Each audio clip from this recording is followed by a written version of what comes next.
There are 4 states to zoom in on after last night, starting in South Carolina. Can you detail the Fourth Amendment protections and rights someone has if an ICE agent approaches their home with an administrative warrant? Speaker Johnson has consistently said he trusts Trump's handling of the war.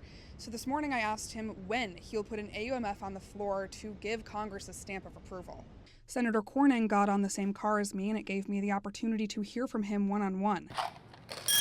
As baby boomers in the U.S. hit retirement age, more than 40% of Congress are boomers or older. The average age in the U.S. House of Representatives is 58 and a half. I don't think an AUMF is in order right now. 5 months into the conflict with Iran, Congress still has not voted to authorize the use of military force, also known as an AUMF.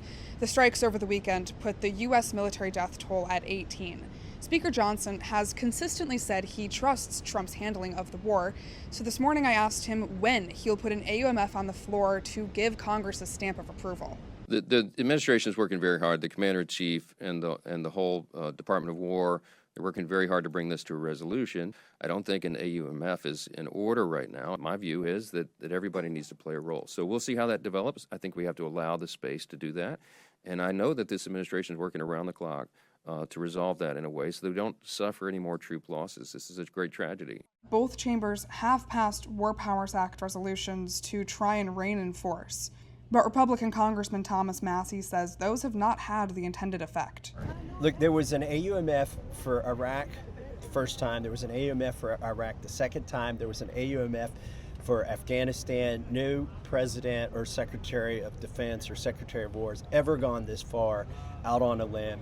And they're also in violation of the War Powers Act right now because it provides if a concurrent resolution is passed by the House and the Senate telling them to withdraw, they must withdraw, and that's already happened and they're not withdrawing forces. Massie is part of a small group of Republicans who would likely join with Democrats to vote against any such AUMF. The executive is charged with those decisions. Our job is to hold them accountable and to ask questions, and each and every time we do that, we get different answers, and so I think that's going to make it harder moving forward.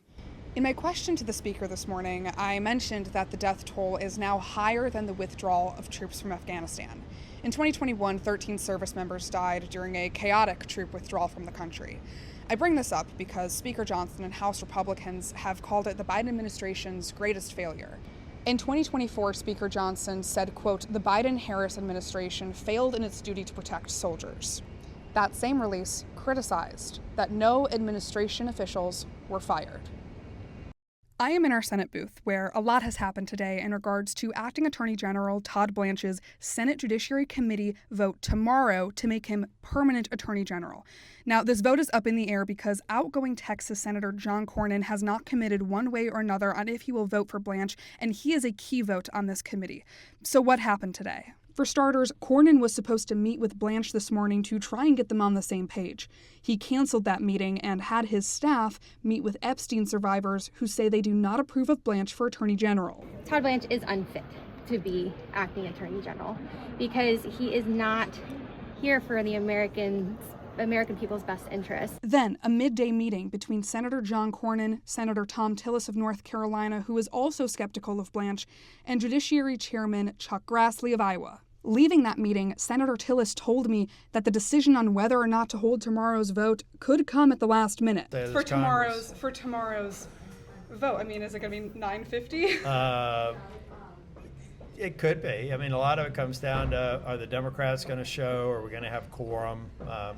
That's one of the reasons. You know, we are dealing with a funeral today in South Carolina, and at least one judiciary member down there. In the evening, Senator Cornyn said that the DOJ still had not given him a response on the concerns he had with Blanche. Cornyn had given the DOJ a 4 p.m. deadline. We're waiting for Senator Grassley to make a decision. We haven't heard from the DOJ, so I think what he told me is he wanted to wait to see if they made a response, but I'm not aware they have.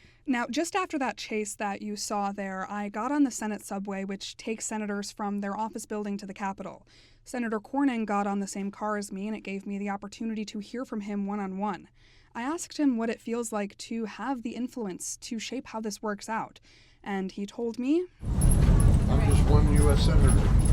It didn't have to escalate like it has. if they just responded to reasonable requests. But as of 7 p.m. on Capitol Hill, tomorrow's hearing is still on. You're a constitutional lawyer. Can you detail the Fourth Amendment protections and rights someone has if an ICE agent approaches their home with an administrative warrant? How much time do you have? Yeah, right. They want to have a judicial warrant on top of the immigration judge warrant. And we can't do that. Ms. Hilton, this is not the first piece of legislation you've worked to get passed on Capitol Hill. How do you feel going forward? It feels great to be back on the Hill.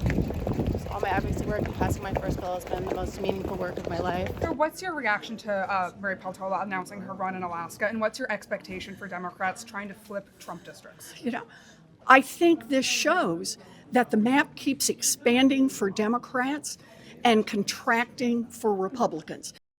Camila, there are 4 states to zoom in on after last night, starting in South Carolina.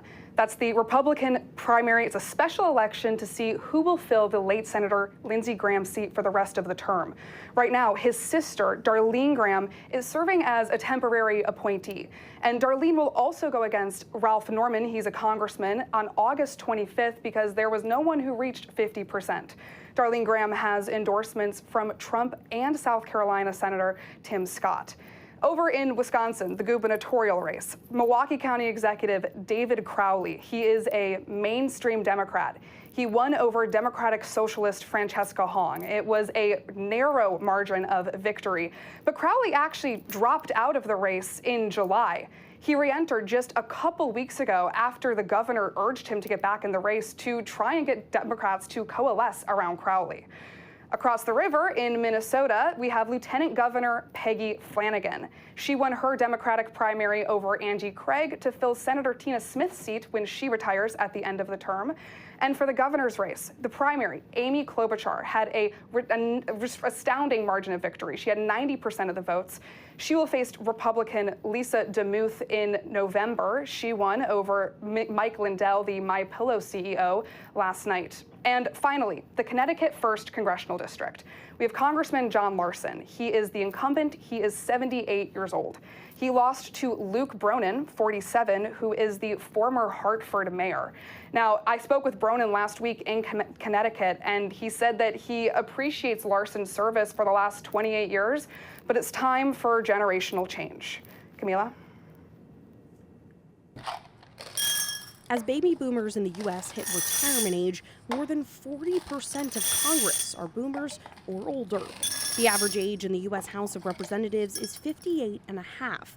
But out of the current 431 voting members, 95 will be 70 or older by the end of this term. 75 members ran or are running for re-election. The oldest is 89-year-old Kentucky Republican Hal Rogers. 78-year-old Democratic Congressman John Larson of Connecticut is one of the septuagenarians running for re-election. He argues having seniority makes him a valuable incumbent. If you're coming to Congress for the first time, you start at the very bottom and you have to work your way up. That happens to everybody.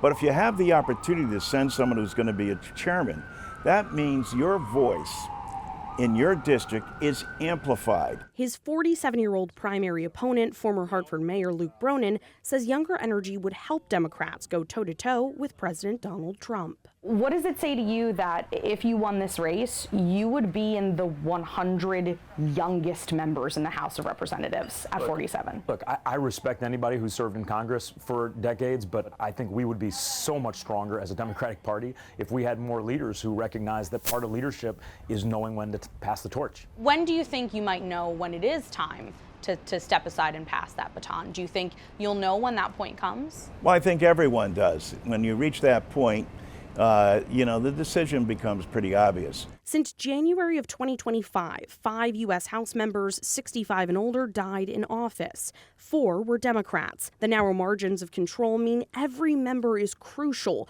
for whichever party holds the majority. But the topic of dying in office can be difficult to acknowledge. Are there conversations about being realistic about the fact that 4 deaths could cost the majority and cost everything that you guys are working towards if you retake the House? Well, we're going to take back control of the House of Representatives. All of these questions about organizing into the future, in my view, are premature because we have to get to the 218 number.